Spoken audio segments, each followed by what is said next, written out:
Hello अस्सलाम वालेकुम। कैसे हैं आप सब लोग? मुझे उम्मीद है कि आप सब लोग बहुत अच्छे होंगे। तो आज का जो हमारा लेक्चर है वो है सेल मेम्ब्रेन। पीछे जो हमने पढ़ा था वो था सेल वॉल। अब ये वाला जो है वो सेल मेम्ब्रेन है। मैंने आप लोगों को पीछे भी बताया था कि सेल में कुछ ऐसी स्ट्रक्चर्स होती हैं जो कि ऑर्गेनेलिज तो नहीं होती, लेकिन वो सेल के लिए बहुत इंपॉर्टेंट होती है। तो उन्हीं स्ट्रक्चर्स में से एक स्ट्रक्चर हमारे पास सेल मेम्ब्रेन है। तो चलें आज हम इसको डिस्कस करेंगे। तो सबसे पहले इसका इंट्रोडक्शन आ रहा है। तो इंट्रोडक्शन में ये है कि ये जो सेल मेम्ब्रेन है ये दोनों तरह के सेल्स होते हैं ना हमारे पास, प्रोकैरियोटिक एंड यूकैरियोटिक। तो ये दोनों में ही पाई जाती है। और ये क्या होती है? Have a thin and elastic cell membrane covering the cytoplasm. ये साइटोप्लाज्म के बाहर वाली साइड पे क्या साइटोप्लाज्म को ये कवर कर रही होती है। तो ये क्या होती है? थिन मेम्ब्रेन होती है और ये इलास्टिक होती है इन नेचर।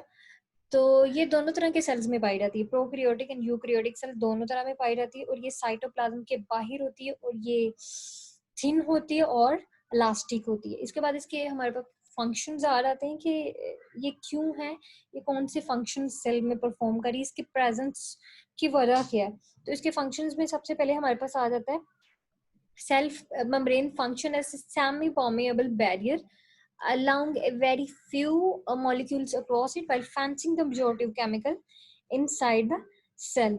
ये काम क्या कर रही होती है? ये सिलेक्टिव परमिएबल मतलब कि सेमी परमिएबल बैरियर के तौर पर। बैरियर वो चीज होती है जो किसी चीज को रुकावट मतलब कि रोक रही होती है। सेमी परमिएबल मतलब कि सेमी मीन्स टू से हाफ एंड परमिएबल कुछ को जाने देगी और कुछ को नहीं जाने देगी। हो कह रहा है कि सेल के अंदर ये मौजूद है। तो इसका काम ये है कि कुछ केमिकल्स को ये अलाउ कर रही होती है कि वो सेल के बाहर मूव कर जाए और बाकी को मेजोरिटी ऑफ जो केमिकल्स होते हैं उनको अंदर ही रोक रही होती है। वो ये क्यों कर रही होती है? ताकि जो सेल का हमारे पास इंटरनल इन्वायरमेंट है या इंटरनल कंपोजिशन है वो मेंटेन रहे। तो इसलिए ये इंपॉर्टेंट होती है।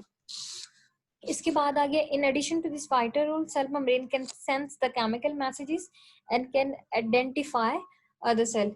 इसके अलावा ये केमिकल मैसेजेस जो हैं उनको सेंस कर रही होती है और दूसरे सेल्स को भी आइडेंटिफाई कर रही होती है। तो इसका फंक्शन क्या है? इसका फंक्शन क्या है? ये सेमी परमिएबल बैरियर है। सेमी परमिएबल बैरियर का मतलब हो गया कि ये सेल में मौजूद कुछ केमिकल्स या कुछ जो मॉलिक्यूल्स होते हैं उनको अलाउ कर रही होती है जो मतलब कि इम्पोर्टेंट नहीं होते सेल के लिए, जो नेसेसरी नहीं होते उनको सेल के बाहर जाने देती है। और जो इम्पोर्टेंट होते हैं, जो सेल के लिए बहुत इंपॉर्टेंट होते हैं उसके सर्वाइवल के लिए, उन्हें अंदर ही रखती है। तो ये इस तरह से काम कर रही होती है, इसीलिए इसको हम कहते हैं सेमी परमिएबल बैरियर। तो इसके बाद हमारे पास आ गया इसकी कंपोजिशन। अब हमने देखना है कि कौन कौन से मॉलिक्यूल्स हैं या कंपाउंड्स हैं जो मिलके इसको बना रहे होते हैं। तो अगर हम केमिकल एनालिसिस करें तो हमें पता चलता है कि protein, lipids and small quantity of carbohydrates मिलके इसको बना रहे होते हैं। तो ये तीनों चीजें इसको मिलके बना रही होती है, ये तीनों इसकी कंपोजिशन में पाए जाते हैं। इसके बाद इसमें एक इम्पोर्टेंट जो हमारे पास मॉडल है वो है फ्लूइड मोज़ेक मॉडल। तो जब भी एग्जामिनर इस टॉपिक को देखेगा तो वो ये जो है मॉडल जरूर पूछता है। तो देखते हैं हम इसमें क्या है। According to this model there is a lipid bilayer in which protein molecule are embedded. वो कह रहा है कि इस मॉडल के अकॉर्डिंगली सेल मेम्ब्रेन किस तरह से बनी हुई? दो लिपिड लेयर से बनी हुई। बाइलेयर मीन टू से दो, एक लेयर लिपिड्स की ऊपर होगी, एक नीचे होगी, और इस दोनों लेयर के दरमियान में क्या होगा? प्रोटीन मॉलिक्यूल्स लगे हुए होते हैं। This lipid bilayer give fluidity and elasticity two membrane. जैसे हम लास्केट वो यूज करते हैं ना घरों में, तो उसका काम क्या होता है? मतलब कि वो स्ट्रेच हो रहा था, तो ये क्या करती है? फ्लूइडिटी और इलास्टिसिटी देती है मेम्ब्रेन को। Small amount of carbohydrates are also found in cell membrane. These are joint with proteins और लिपिड ऑफ मेम्ब्रेन। के तो हम लोगों ने ऊपर भी पढ़ा कि इसकी कंपोजिशन में स्मॉल अमाउंट में जो है कार्बोहाइड्रेट भी पाए जाते हैं। तो वो किसके साथ अटैच होते हैं? प्रोटीन्स के साथ अटैच होते हैं और लिपिड्स ऑफ मेम्ब्रेन इनके साथ जो वो अटैच हुए हुए होते हैं। तो अगर हम यूकैरियोटिक सेल्स की बात करें, in eukaryotic cell cholesterol is also present in lipid bilayer. ये कोलेस्ट्रॉल भी, ऊपर तो हमने देखा ना कि हमारे पास कार्बोहाइड्रेट्स, प्रोटीन्स एंड लिपिड्स होते हैं, लेकिन अगर हम यूकैरियोटिक सेल्स की बात करें तो उसमें कोलेस्ट्रॉल जो है वो एक एडिशनल चीज है जो कि पाई जाती है। In eukaryotic cells many organelles mitochondria chloroplast Golgi apparatus endoplasmic reticulum are also bounded by cell membrane. इसके अलावा ये कुछ ऑर्गेनेलिस है जिनके नाम मैंने अभी बोले, तो ये भी सेल मेम्ब्रेन में पाई जाती है। इसके बाद ये इसकी डायग्राम हमारे पास आ गई।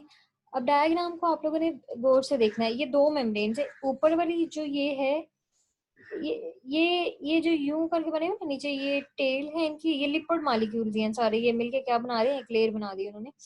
तो ये नीचे भी लिपिड्स की एक लेयर बनी हुई, तभी तो हम कह रहे हैं ना ये लिपिड बायलेयर है।